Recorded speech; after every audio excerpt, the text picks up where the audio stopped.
Hey guys, welcome to Surf and Show. I'm Noel Salas, and today's surfboard review is on the MashUp by Firewire surfboards. Now I've got two stock boards. This is a 5.4 coming in at 27.1 liters, and this is a 5.2 coming in at 24.9 liters. I'm 5'9" and 165 pounds. This is gonna be fun. Sit back, get your favorite drink, enjoy the show. Now the MashUp is a collaboration with Rob Machado and Dan Mann. They basically took three different boards. They took the Machado Seaside, Dan Mann Spitfire, and Dominator 2, put the three together, hence the MashUp. Now when I heard about this board coming out, I was stoked. The Seaside and the Dominator 2 are absolute favorites of mine. They're super fun. Now I never had the privilege of riding the Spitfire. Now where I want to start on the MashUp is I want to look at the outline. For me, I say it has a curvy outline, meaning it's more round looking as opposed to a board that is straighter. And I talk about this a lot. Boards that have a curvy outline, especially in smaller waves, really suit my style of surfing. This board wants to go top to bottom real fast, and in a smaller wave, I like how quick it'll go from a bottom turn to a top turn in a tight, small transition.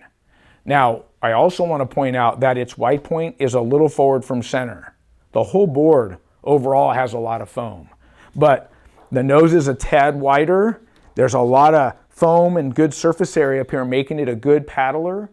And when I look at the board from up here forward, it kind of reminds me of the Dominator 2. I feel like the nose is a bit wider, but maybe not as wide as the Seaside.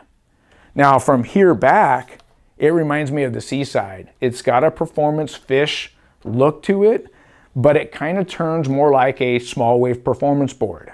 Now, when I look at the tail to my eye, obviously it having the swallowtail is what reminded me of the Seaside. But one of the things I loved about the Seaside was how foiled out the tail was. It was super thin and it was very sensitive, and I felt like I could sink it quick and get to put the board where I want and have excellent feel more or less in the back end of the board. And I feel like there's a bit of that back here on the MashUp.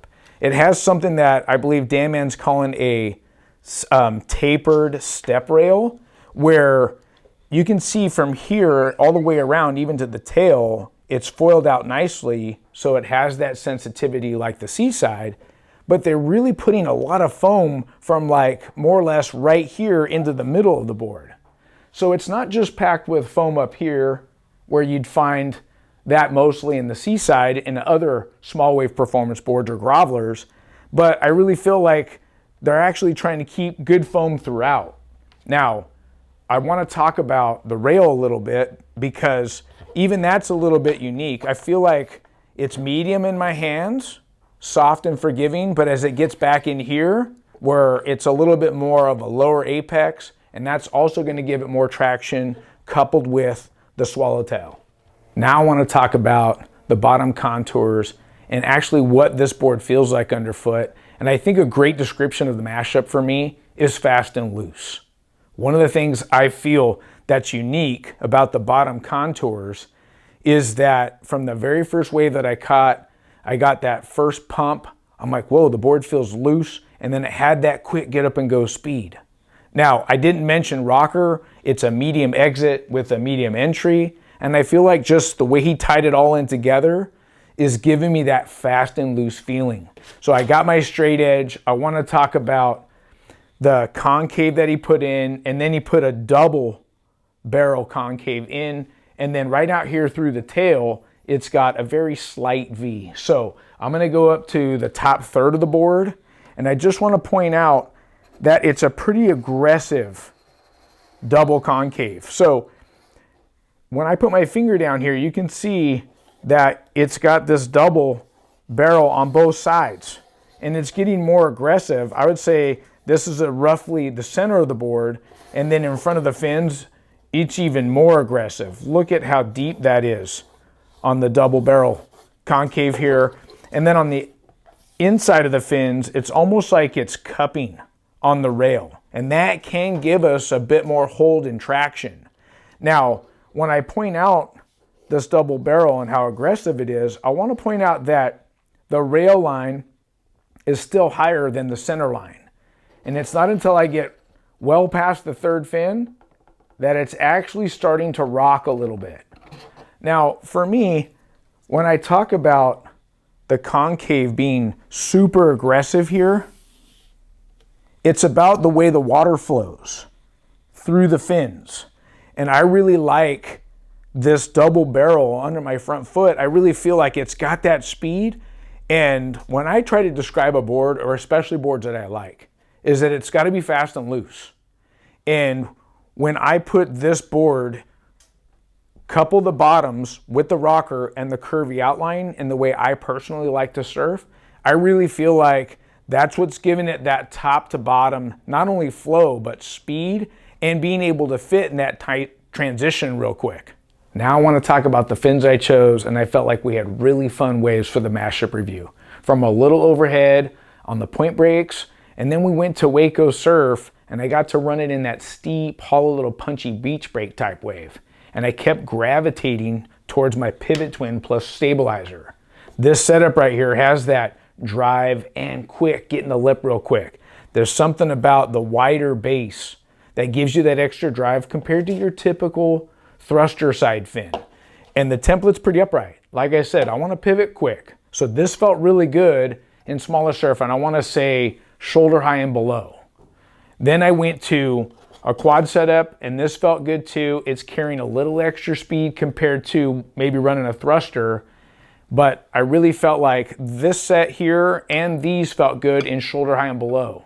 When the waves got head high and bigger, I really felt like there wasn't enough hold on either of these sets because the MashUp is so quick, and I feel like there's a bit of lift in the tail that when I go to make a bottom turn on a wave that's head high and bigger, whether I was riding either the quad or the twin plus trailer, I felt like the tail was going to slide out on me, or at the peak of a top turn, it was giving me too much release and I didn't have the control I was looking for. And that's when I transitioned to a raked thruster set, and just having a little bit more rake or sweep in the side fins and all of them being roughly the same size, I had a bit more hold and support.